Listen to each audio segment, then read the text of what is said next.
Hey everyone, Work on Roller channel here, my name is Anton and today I will make the roaring hot rail humbucker for the bridge position of the guitar.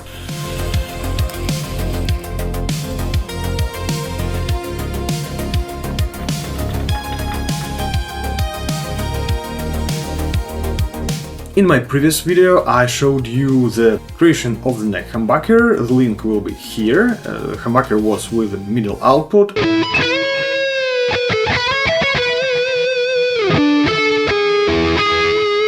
And humbucker in this video will be a very different beast. So my plan is 15 something kilo ohm resistance, pretty hot one, ceramic fat magnet, 2 oversized rails, like in Dimarzio X2N model and maybe in Activator X.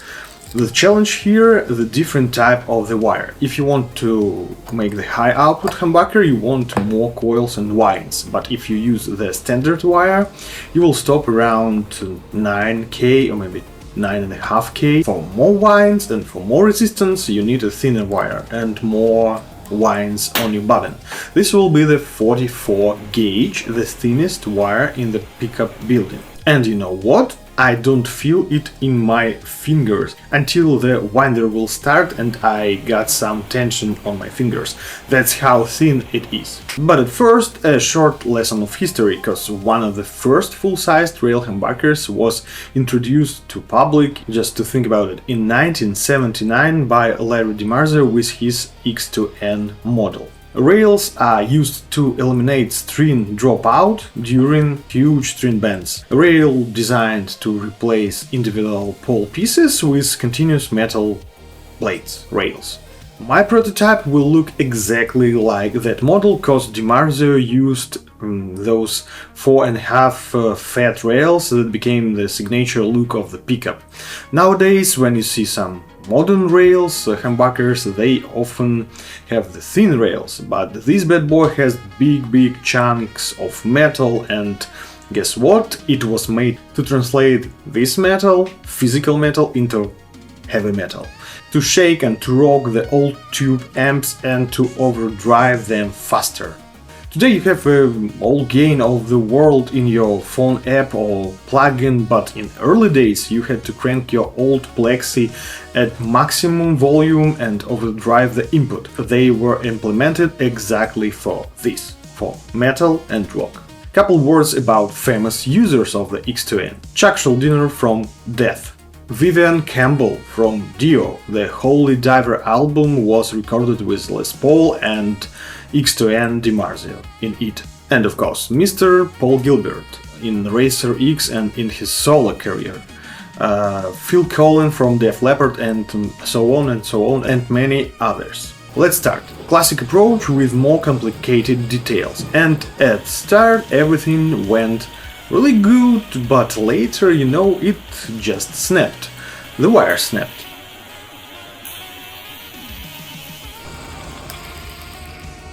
And here you have options. First, to cut the wired copper, clean the bobbin and begin from the start. Second, to make a splice. You need to solder very thin hairs of copper wire together and continue to wind.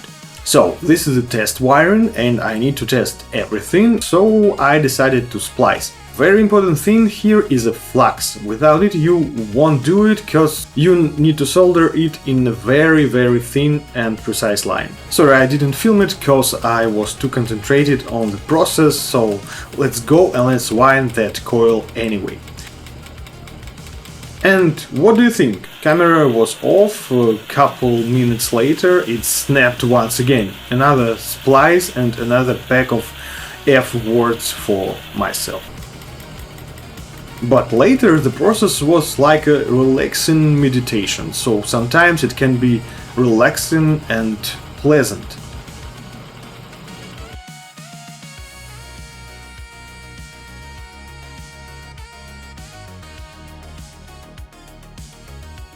If you are still here, please subscribe to this channel, write me some comments under this video for algorithm and hit the notification bell for future updates. This is very important for me, thank you. So I decided to implement modern technologies from the future, and I made the wire tension thin. It's the closest pin from IKEA with glued material for the furniture legs to protect your floors, and this should create some tension.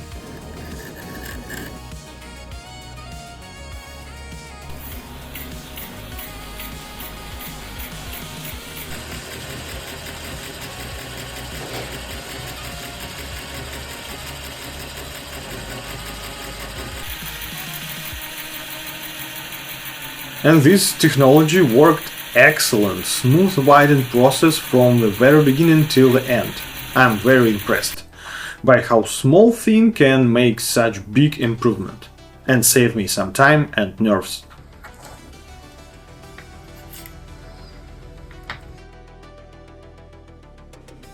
The next step, pigtails, or hook up wires or transfer wires from the copper wire of the bobbin to the cable of the pickup. It's a careful process because you need to make a bed, something that looks like bed, for your pigtail.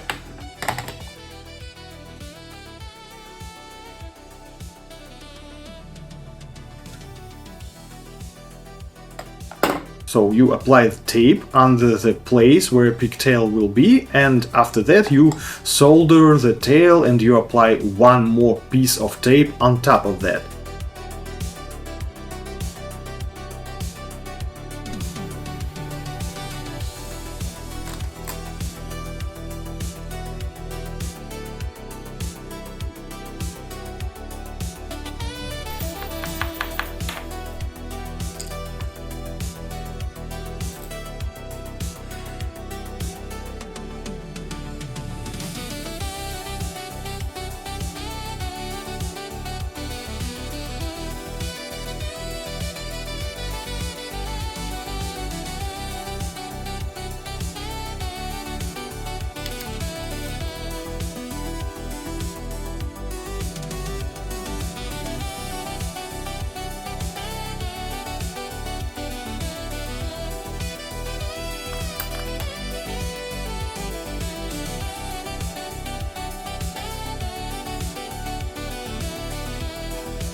That's how you have your ready to solder coil with two contact wires. Next step, packing the whole coil very carefully to protect the wires from damage or breaking. When the coils are packed, it's time to build the humbucker and bring together all the small parts.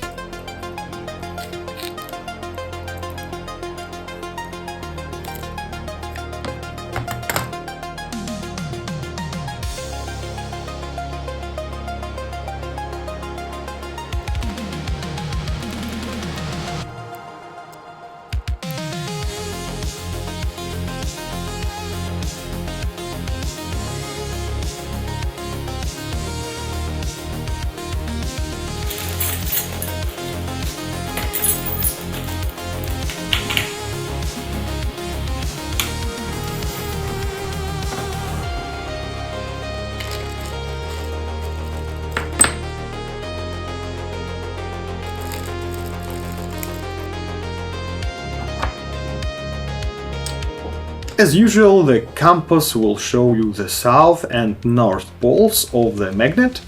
My cream bobbin will be the south pole and will face the bridge. Now I need to solder the main pickup wires and the first one, the ground, to the base plate. Once again, the base plate is a huge heat sink, so you need to have a good soldering iron and to use a flux too.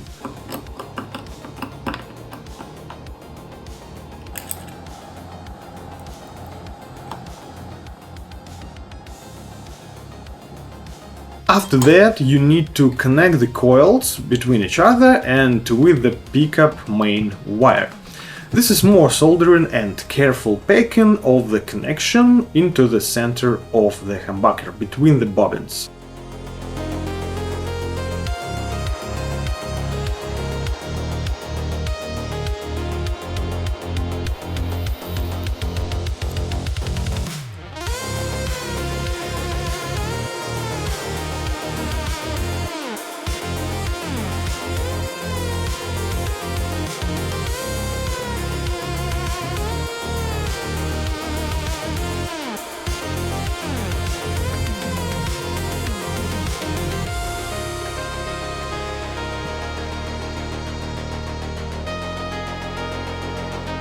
After this I take the tape and begin to pack the ready humbucker, and this is the last step.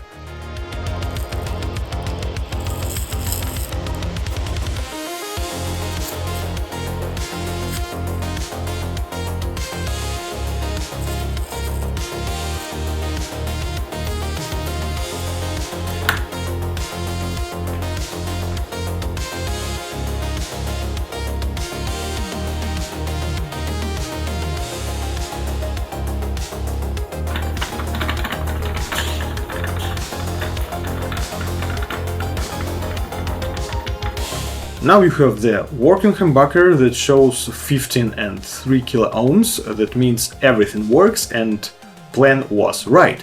But how it sounds? At that time I got only one guitar with passive electronics, and this is not the best representation of the sounding, because this is my 30-inch baritone, the Pink Beast, but this is the fastest way to install the pickups, so I did it anyway.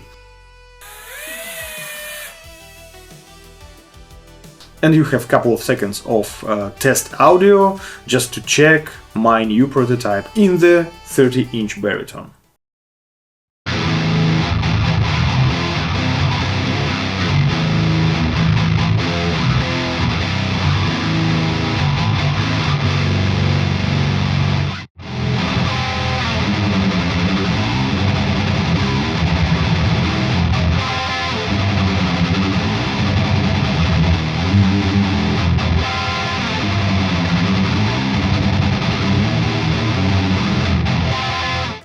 For my taste this is very cool, but the big test will be in more standard guitar, in my Les Paul. So why am I doing all this stuff? Will I make some sets for sale? Did I buy the packages? Did I make the custom logo and stickers already? The instructional papers for the package like this and package like this? Do I test everything right now? Who knows? Who knows? Stay tuned for updates, subscribe and play your guitars. Bye bye.